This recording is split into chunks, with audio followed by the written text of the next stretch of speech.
Coach, talk a little bit about what you're trying to do at North. I know you're sort of trying to instill a football culture there, and you've used the term that it's going at crockpot speed. But can you talk a little bit about that? You bet. When you're going to make absolute positive change for a program, you can't make changes immediately overnight. The culture at North is very, very different than any school I've been at.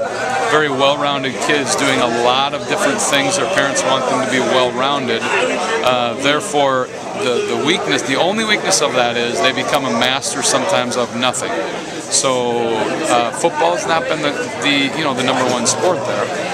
And we're not necessarily wanting football to be the number one sport, but we want them to pursue excellence in everything they do.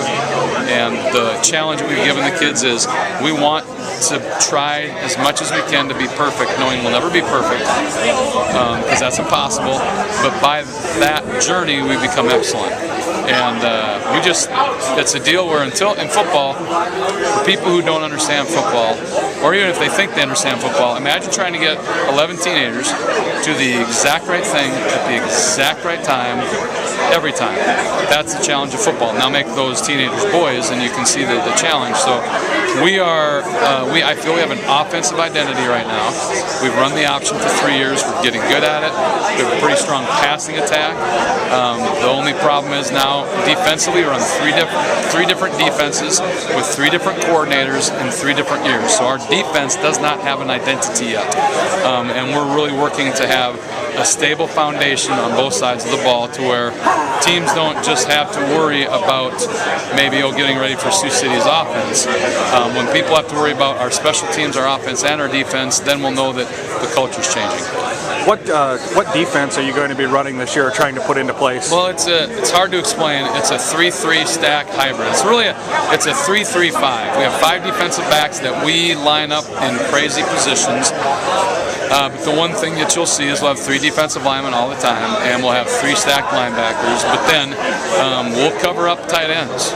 We're going to cover up tight ends. We're going to cover up receivers, and sometimes it'll look like a 3-4. Sometimes it'll look like a 4-3, a 5-3, a 6-3, depending on what the offensive formation is. The best way I can describe it is a chameleon 3-3 stack hybrid defense.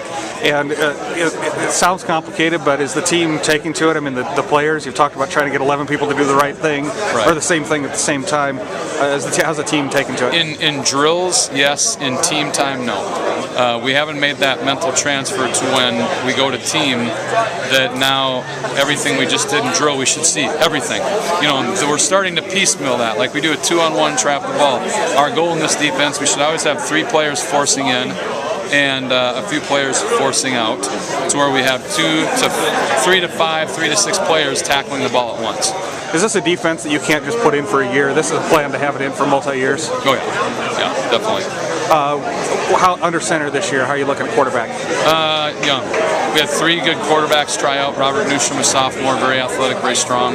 Noah Popkin, our junior, who's a very physical player, and then Dan Tillo, sophomore, also. And we really going into the last night, we still didn't know who was going to be our quarterback, because Noah Popkin manages the run game about as good as any quarterback I've had, and Dan throws the ball better. So, right now Dan Tillo is going to be our quarterback just because he can throw the ball so well, and we need to develop him as a runner.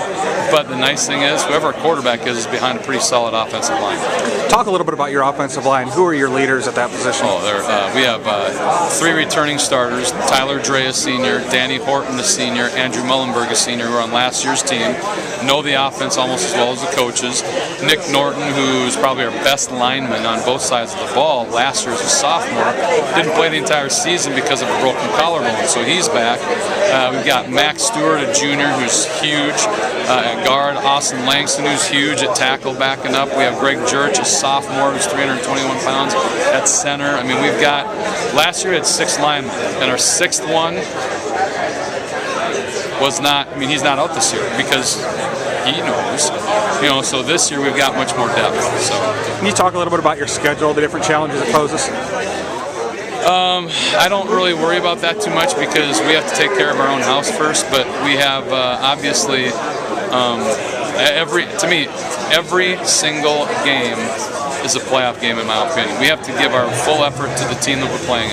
And Sioux City West has a new coach by the name of Trevor Case, and he's brought discipline, organization, and structure to West, which really we should see some improvement from them.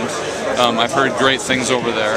He's a good man. He used to coach at North, and he's been at South Sioux the past few years. I mean, he's gonna do the best he can. And I think that this first game is going to tell us a lot about what I can answer the rest of those games. But obviously, East, Heelan, Ames, Ankeny, Johnson, Fort Dodge. There's no Council Bluffs, Save Lincoln. There's no powder puffs. We can win 2 games. We can win 6 or 7. And then going back a little bit, you talked about Nick Norton as your best lineman on both sides of the ball. What gives him that distinction for you? What does he do that's so special? If you saw him, you'd know. He's super physical, and when he gets on people, you watch out. So he's about 6 foot, 230 pounds, and just built like a brick house.